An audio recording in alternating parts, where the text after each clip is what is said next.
যারা জুলাই বিপ্লব মানবেন না তাদের জন্য ২৬ সালে কোনো নির্বাচন নাই। আমরা চাই আগামী ফেব্রুয়ারিতে রোজার আগেই জাতীয় সংসদ নির্বাচন অনুষ্ঠিত হোক।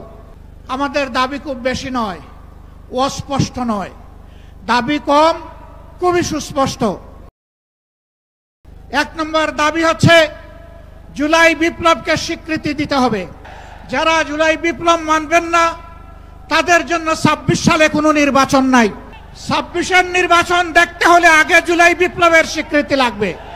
আর জুলাই বিপ্লবের স্বীকৃতি দিতে হলে জুলাই সনদের আইনি ভিত্তি দিতেই হবে। এই আইনি ভিত্তি ছাড়া কোনো নির্বাচন অনুষ্ঠান হওয়ার কোনো সম্ভাবনা নেই। কখন হবে এই আইনি ভিত্তির গোড়াপত্তন?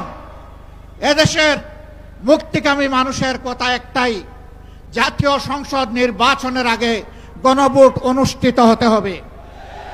গণভোটের ব্যাপারে সকল দল একমত, তাহলে তারিখ নিয়ে এই বায়নাবাজি কেন? একমত হয়ে যখন স্বাক্ষর করেছি সবাই, তখন গণভোট আগে হওয়াই হচ্ছে যুক্তিযুক্ত। এর মধ্য দিয়ে আইনি ভিত্তির পাটাতন তৈরি হবে ইনশাআল্লাহ, এবং এর ভিত্তিতেই আগামী জাতীয় সংসদের নির্বাচন অনুষ্ঠিত হবে।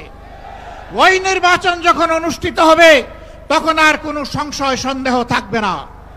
আমরা চাই আগামী ফেব্রুয়ারিতে রোজার আগেই জাতীয় সংসদ নির্বাচন অনুষ্ঠিত হোক। এইটা দিয়ে কেউ ধূম্রজাল সৃষ্টি করার পায়তারা চালাবেন না, উদূর পিণ্ডি বুদির গড়ে ফেলবেন না। আমরা জাতীয় ঐক্যমত কমিশনে গিয়ে সকল দল আমাদের মতামত দিয়েছি। এই ৮ দলের পক্ষ থেকে ডজন খানেক নোট অফ ডিসেন্ট আমরা দেই নাই। আমরা প্রস্তাবনা রাখলে যৌক্তিক মনে করে সেখানে আলাপ আলোচনায় আমরা ইতিবাচক মত দিয়েছি। এরপরে সংখ্যাগরিষ্ঠ দলের মতামতের ভিত্তিতে একটা চার্টার তৈরি হয়েছে। এটি হচ্ছে গণতন্ত্রের কথা, যে সংখ্যাগরিষ্ঠ যা বলবে নেবে। কিন্তু আমরা দেখলাম না, কেউ কেউ তা মেনে নিতে রাজি নন।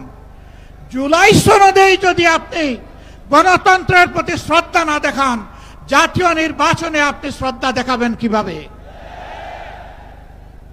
এই জায়গায় আসতে হবে। সকল বায়না ভুলে যান, জুলাই শহীদের রক্তের প্রতি সম্মান দেখান।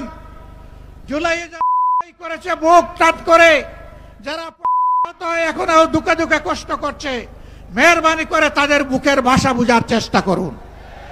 আমার ভাই আল্লামা মামুনুল হক সাহেব বলেছেন, করে বিদায় করেছি, করে জনগণের দাবি আদায় করব। আমি স্পষ্ট ভাষায় বলতে চাই, কোনো দলের নয়, জনতার বিজয় হবে ইনশাআল্লাহ। জনতা কি চায় কান পেতে শোনার চেষ্টা করুন। যদি এই ভাষা বুঝতে ব্যস্ত হন, তাহলে নিজের পরিণতির জন্য যে বুঝতে ব্যর্থ হবেন তাকে তৈরি থাকতে হবে। আমরা কথা দিচ্ছি বাংলাদেশের জনগণকে, আমাদের সহযোদ্ধারা আমাদের হাতে এনে মুক্তির প্রাথমিক পরিবেশটা উপহার দিয়েছে। আমরা জনগণের মুক্তি আদায় করেই ঘরে ফিরবো ইনশাআল্লাহ।